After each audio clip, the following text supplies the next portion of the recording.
प्यारे बच्चों, पिछले पार्ट में हम पढ़ चुके हैं भोजन के विषय में। आपने अच्छे से कर लिया होगा कहाँ से प्राप्त होता है। आगे के पार्ट में देखिए, मुझे उम्मीद है आप पढ़ रहे होंगे, समझ रहे होंगे और लिख भी रहे होंगे। आज हमारा अगला पार्ट है भोजन के रूप में पौधे के भाग और जंतु उत्पाद। इसके बारे में जानेंगे। पौधे हमारे भोजन का मुख्य स्रोत है। जैसे हम पढ़ चुके हैं कि हमें भोजन कहाँ से प्राप्त होता है। भोजन हमें पेड़ पौधे एवं जीव जंतु से प्राप्त होता है। हम पौधे के कौन से भाग का उपयोग खाद्य पदार्थ के रूप में करते हैं? पौधे का कौन सा भाग खाने के लिए उपयोग करते हैं? हम पत्तियों वाले भी अनेक सब्जियां खाते हैं। कुछ पौधों के फलों को भोजन के रूप में खाते हैं। कभी हम जड़, कभी तना, तो कभी हम पुष्प भी भोजन के रूप में खाते हैं। कुछ पौधों की हम जड़ें इस्तेमाल करते हैं। आप पता है, गाजर, मूली, ये पौधे का हम कौन सा भाग खाते हैं? जड़ों वाला। कुछ पौधों की हम पत्तियां इस्तेमाल करते हैं खाने में। कुछ पौधों के फूल इस्तेमाल करते हैं। सब्जियां लाते हैं ना मम्मी पापा, जब आप ध्यान से देखा करो कि हम पौधे का कौन सा भाग खाने में उपयोग कर रहे हैं, और अच्छे से आपको जानकारी मिल जाएगी। चलिए आगे बढ़ते हैं। चित्र 1.4 को हमें देखना है। कभी आपने सीताफल, उसे काशी फल भी कहते हैं, के फूलों की चावल की पिट्ठी में डुबोकर मम्मी को पकोड़े बनाते देखा है या खाया है? आप देखना, चावल की पिट्ठी से समझ गए हैं, जैसे चने की पिट्ठी बेसन कहलाता है, उसमें डुबोकर कभी पकोड़ी बनाते हुए देखा है मम्मी को? खाया है? नहीं तो कभी प्रयत्न करना, ठीक है।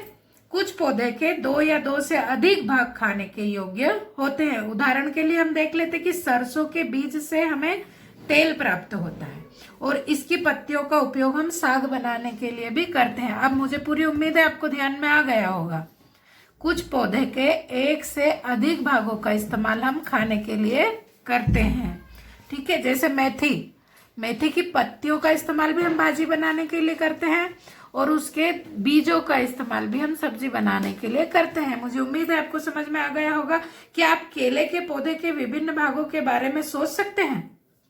केले का जो पौधा है उसके विभिन्न भाग हैं, उसके बारे में आप सोचिए, जिन्हें हम भोजन के रूप में इस्तेमाल करते हैं। आपने देखा होगा ना, केले के पत्तों का इस्तेमाल काहे में करते हैं आप?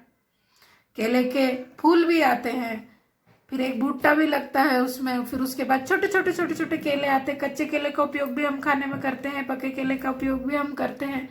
क्या केले के तनों को भी हम भोजन के रूप में इस्तेमाल करते हैं? आप सोचिए, और क्या आप लेते हैं उसके बारे में लिखिए। क्या आप किसी अन्य पौधे के बारे में सोच सकते हैं जिनके 2 या 2 से अधिक भागों को हम खाते हैं?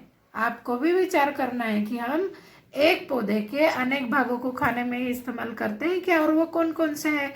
हमारे घर में सब्जियां और फल आते ही हैं। आप उनसे जानकारी प्राप्त करके सूची बनाकर जरूर लिखा करो। देखिए, हम क्रियाकलाप देखते हैं। सारणी 1.3 में सूचीबद्ध सभी खाद्य पदार्थों में से उन संघटकों को छांटिए जिनके मुख्य स्रोत पौधे ही हैं।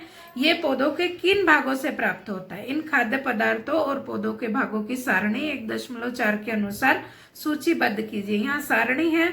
अब आपने बैंगन का भरता बनाना है, तो क्या संघटक स्रोत है? ये बैंगन, और ये कौन सा भाग है पौधे का? फल।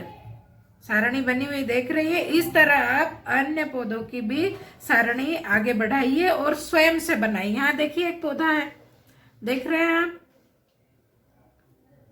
खाने योग्य भाग आप देख सकते हैं, पौधा देख सकते हैं। ये फली लग रही है। क्या इसका फूल भी इस्तेमाल करते हो खाने में? क्या इसकी पत्तियां या जड़ें? इस प्रकार का एक पौधा आप खुद भी बना लीजिए, और इस तरह के 5 पौधे बनाइए जिनके हम 1 या 1 से अधिक भागों को खाने में इस्तेमाल करते हैं। मुझे उम्मीद है आपको समझ में आ गया होगा। जय हिंद, जय भारत।